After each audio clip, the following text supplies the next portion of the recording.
सुजान भगत के इस नवीन उत्साह पर गांव की टीका ये हुई, निकल गई सारी भगती, बना हुआ था माया में फंसा हुआ है, आदमी काहे को बुद्ध है। देखो क्या है सुजान भगत की ये जो नवीन उत्साह थी, मतलब जो गांव में जाके फिर से जो खेती बाड़ी करने लगा था, उस पे गांव के लोगों में टीका ये होने लगी। अरे निकल गई इसकी सारी भक्ति, आज तक नाटक कर रहा था, बना हुआ था करके बोले, मतलब नाटक कर रहा था, माया में फंसा हुआ था, आदमी काहे को इस तरह से भूत के जैसे रहता है करके बोलने लगे। मगर भगत जी के द्वार पर अब फिर साधु संत आसन जमाए देखे जाते हैं, उनका आदर सम्मान होता है। अब की उसकी खेती ने सोना उगल दिया है, बकारी में अनाज रखने की जगह नहीं मिलती। जिस खेत में 5 मन मुश्किल से होता था, उसी खेत में अब की 10 मन की उपज हुई है। देखो क्या कह रहे, मगर भगत जो है उसके द्वार पर अब फिर से साधु संतों का बैठना जो है वो देखने को मिला, उनका आदर सत्कार होने लगा। अब की उसकी खेत जो है उसमें तो सोना उगल गया था, मतलब बहुत अच्छी तरह से फसल आई थी। बकारी मतलब स्टोर रूम जो होती है, स्टोरेज में, वहां पर अनाज रखने की जगह नहीं मिल रही थी। जिस खेत में ज्यादा से ज्यादा 5 मन का फसल आए, उसी खेत में अब की बार 10 मन का फसल आया था। चैत का महीना था, कलिहानों में सतयुग का राज था, जगह जगह अनाज के ढेर लगे हुए थे। यही समय है जब कृषकों को भी थोड़ी देर के लिए अपना जीवन सफल मालूम होता है, जब गर्व से उनका हृदय उछलने लगता है। देखो चैत का महीना, द मंथ वेयर फसल जो होती है उसको काट के घर लाया जाता है। चैत का महीना था, कलिहान मतलब खेतों में जो एक जगह बना देते हैं जहां पर फसल को काट के रखते हैं साफ करने के लिए, तो उसको कलिहान बोलते हैं। तो कलिहानों में क्या है, सतयुग का रास्ता, मतलब कोई वहां पर चोरी करने वाले नहीं थे। सतयुग का रास्ता, जगह जगह पर अनाज के ढेर लगे हुए थे।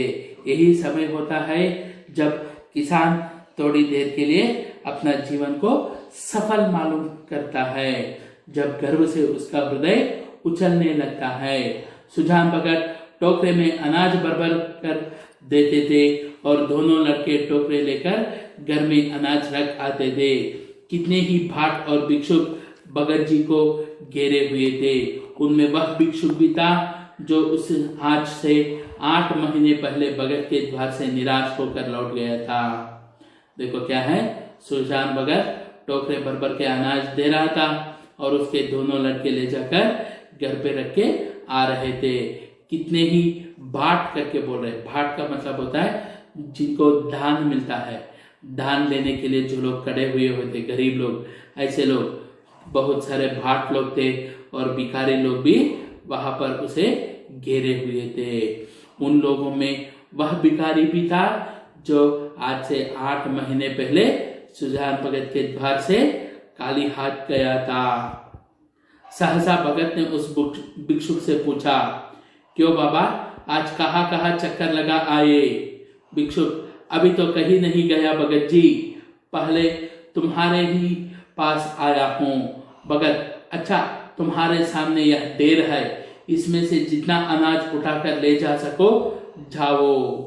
देखो सहसा भगत क्या है, उस भिक्षुक जो था उससे पूछा, अरे बाबा आज कहाँ कहाँ घूम कर आए हो? तो भिक्षुक ने कहा, अभी मैं कहीं नहीं गया, पहले आप ही के पास आया हूँ। तो भगत बोले, अच्छा तुम्हारे सामने यह ढेर है, इसमें से जितना अनाज उठाना चाहते हो उठा ले जाओ करके बोला। भिक्षुक ने क्षुब्ध नेत्रों से ढेर को देखकर कहा, जितना अपने हाथ से उठाकर दे दोगे उतना ही लूंगा। तो देखो भिक्षुक क्या है, क्षुब्ध नेत्रों से मतलब इच्छा भरी हुई नेत्रों से उस ढेर की ओर देखने लगा और कहा, जितना आप अपने हाथ से उठा कर दोगे उतना ही लेकर जाऊंगा। भगत, नहीं, तुमसे जितना उठ सके उठा लो।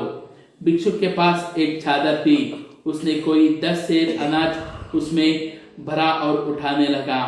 संकोच के मारे और अधिक भरने का उसे साहस ना हुआ। तो भगत क्या कर रहा है, नहीं तुमसे जितना उठा सके उठा लो करके बोला। तो भिक्षुक जो है उसके पास एक चादर थी, उसने उसमें लगभग 10 सेर अनाज भर लिया और उसे उठाने लगा। संकोच के कारण से वो और अधिक भरने का साहस नहीं कर रहा था। भगत उसके मन का भाव समझकर आश्वासन देते हुए बोले, बस इतना तो एक बच्चा उठा ले जाएगा। देखो क्या कह रहा है, भगत जो है उसको उस भिक्षुक की मन की भावनाएं जो है वो समझ में आ रही थी, इसीलिए वो क्या है उसको हिम्मत बांधते हुए आश्वासन देते हुए कहा कि अरे इतना तो एक छोटा बच्चा उठा के ले जाएगा करके बोला। वो भिक्षुक ने भोला की ओर संदिग्ध नेत्रों से देखकर कहा, मेरे लिए इतना ही बहुत है। देखो भिक्षुक को क्या है, मन में ही डर है। संदिग्ध नेत्रों से मतलब कंफ्यूज्ड आंखों से वो क्या है, भिक्षुक सुजान का बेटा भोला जो है उसकी ओर देखते हुए कह रहा है, मेरे लिए इतना ही बहुत है। भगत, नहीं तुम सकुचाते हो, अभी और भरो।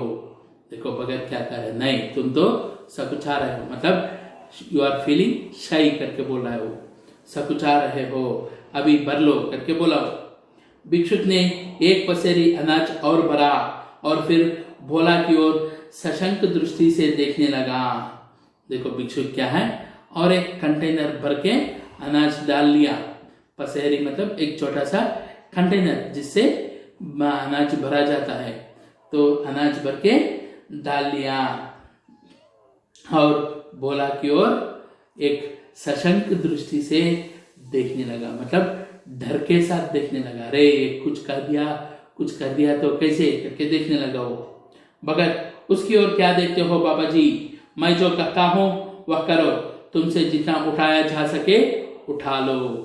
तो देखो भगत क्या कर रहा है, उसकी ओर क्या देखते हो बाबा जी, मैं जो कहता हूँ वह करो, तुमसे जितना उठाया जा सके उठा लो करके बोला। भिक्षुक डर रहा था कि कहीं उसे अनाज भर लिया और भोला ने कटरी ना उठाने दी तो कितनी भद्द होगी और भिक्षुकों को हंसने का अवसर मिल जाएगा। सब यही कहेंगे कि भिक्षुक कितना लोभी है, उसे और अनाज भरने की हिम्मत नहीं पड़ी। देखो भिक्षुक क्या है, अंदर ही अंदर डर रहा था कि कहीं वो और अनाज भर लिया और भोला जो है वो कटरी को उठाने नहीं दिया तो उसको दूसरे भिक्षुक जो है उसके सामने अपमानित, बद्ध मतलब अपमानित होना पड़ेगा, दूसरे भिक्षुकों को हंसने का मौका मिल जाएगा। सब यही कहेंगे कि अरे भिक्षुक कितना लोभी है और उसे अनाज भरने की हिम्मत नहीं हुई। तब सुजान भगत ने चादर लेकर उसमें अनाज भरा और गठरी बांधकर बोले, इसे उठा ले जाओ। भिक्षुक, बाबा इतना मुझसे उठ ना सकेगा। तो देखो क्या है, तब सुजान भगत ही उसके हाथों से चादर ले लिए और उसमें और अनाज भरा और उस गठरी को बांध दिया और बोला कि इसे उठा ले जाओ। तो भिक्षुक बोल रहा है, अरे इतना तो मैं नहीं उठा सकता, इतना मैं उठा नहीं पाता। भगत, अरे इतना भी ना उठ सकेगा, बहुत होगा तो मन भर, भला जोर तो लगाओ, देखो उठा सकते हो या नहीं। तो देखो क्या है, भगत कर रहे, अरे इतना भी नहीं उठ सकता है, बहुत होगा तो एक मन भर है ये, भला जोर तो लगा के देखो उठता है कि नहीं देखेंगे करके बोला। भिक्षुक ने गठरी को आजमाया, भारी थी, जगह से हिली भी नहीं। बोला, भगत जी यह मुझसे ना उठ सकेगी। देखो भिक्षुक क्या है, उस गठरी को आजमाया मतलब ट्राई किया उठाने का, वो तो इतना भारी था कि जगह से हिला भी नहीं। तो बोला, अरे भगत जी इतना तो मैं नहीं उठा सकता। भगत, अच्छा बताओ किस गांव में रहते हो। तो देखो भगत क्या कह रहा है, तो कहो तुम किस गांव में रहते हो करके पूछ रहा है। भिक्षुक, बड़ी दूर है भगत जी, आमोल का नाम तो सुना होगा। देखो भिक्षुक क्या कह रहा है, अरे वो तो बहुत दूर है, आमोल नामक गांव है, उसका नाम तो सुने होंगे करके बोल रहा है वो। भगत, अच्छा आगे आगे चलो मैं पहुंचा दूंगा। तो देखो भगत क्या करे, अच्छा तुम आगे चलो मैं तुम्हारे पीछे एक गठरी ले आके पहुंचा दूंगा करके बोल रहा है वो। यह कहकर भगत ने जोर लगाकर गठरी उठाई और सिर पर रखकर भिक्षुक के पीछे हो लिए। देखने वालों भगत का यह पौरुष देखकर चकित हो गए। उन्हें क्या मालूम था कि भगत पर इस समय कौन सा नशा था। 8 महीने के निरंतर अविरल परिश्रम का आज उन्हें फल मिला था। देखो ये क्या है, इतना कहकर भगत जो है जोर लगाकर गठरी उठा ली और अपने सर पर रखकर भिक्षुक के पीछे निकल पड़े। देखने वालों को भगत का यह पौरुष मतलब उसकी ये ताकत जो है इसे देखकर वे लोग चकित रह गए। उन्हें क्या मालूम था कि भगत पर इस समय कौन सा नशा चढ़ा हुआ है। 8 महीने का कंटिन्यूअस एफर्ट्स, निरंतर परिश्रम जो है उसका आज उसे फल मिला था। आज उन्होंने अपना खोया हुआ अधिकार फिर पाया था। वही तलवार जो केले को भी नहीं काट सकता, शान पर चढ़कर लोहे को काट देती है। मानव जीवन में लाग बड़े महत्व की वस्तु है। जिनमें लाग है वह बूढ़ा भी हो तो जवान है, जिसमें लाग नहीं, घोरत नहीं, वह जवान भी मृतक है। देखो क्या कह रहे, आज उन्होंने अपना खोया हुआ रेस्पेक्ट जो था, अधिकार जो था, उसको फिर से पा लिया था। वही तलवार जो केले को भी काट नहीं सकता, शान पर चढ़ने पर मतलब शार्प करने पर लोहे को काट सकता है। मानव जीवन भी क्या है, उसमें लाग मतलब लगन, इंटरेस्ट जो है उसका बहुत बड़ा महत्व रहता है। जिसमें इंटरेस्ट रहता है वह बूढ़ा होने पर भी जवान होता है। जिसमें इंटरेस्ट नहीं होता, जिसमें काम पे रेस्पेक्ट नहीं होता है, वह जीवन मृतक है। वह जवान जो होता है वो मृतक मतलब यूजलेस फेलो के जैसे होता है। सुजान भगत में लाग थी और उसी ने उन्हें एक अमानुषीय बल मतलब अनबिलीवेबल स्ट्रेंथ जो होती है उस स्ट्रेंथ को दे दिया था। चलते समय उन्होंने भोला की ओर सगर्व नेत्रों से देखा और बोले, ये भाट और भिक्षुक खड़े हैं, कोई काली हाथ ना लौटने पाए। तो देखो क्या है, चलते समय सुजान जो है वो भोला की तरफ गर्व से भरे हुए नेत्रों से देखा और बोले, अरे ये भाट जो है ये और भिक्षुक जो खड़े हैं इन सभी में देने का है, किसी को काली हाथ नहीं भेजना है। भोला सिर झुकाए खड़ा था, उसे कुछ बोलने का हौसला ना हुआ। वृद्ध पिता ने उसे परास्त कर दिया था। देखो भोला जो है वो तो सिर्फ सिर झुकाए खड़ा था, उसे कुछ भी बोलने का हिम्मत नहीं था। वृद्ध पिता जो है वो तो उसे हरा दिए थे। इसके साथ सुजान भगत पूरा हुआ। अभी आप लोग कॉलेज में जाकर जो सेकेंड ईयर के लिए एडमिशन्स लेते हो उस वक्त हिंदी का नोट्स भी कॉलेज से कलेक्ट कर लेना। SRM सर के पास ये सब उपलब्ध है नोट्स, उसको कलेक्ट करके नोट्स बनाने का काम जो है उसको शुरू कर दो।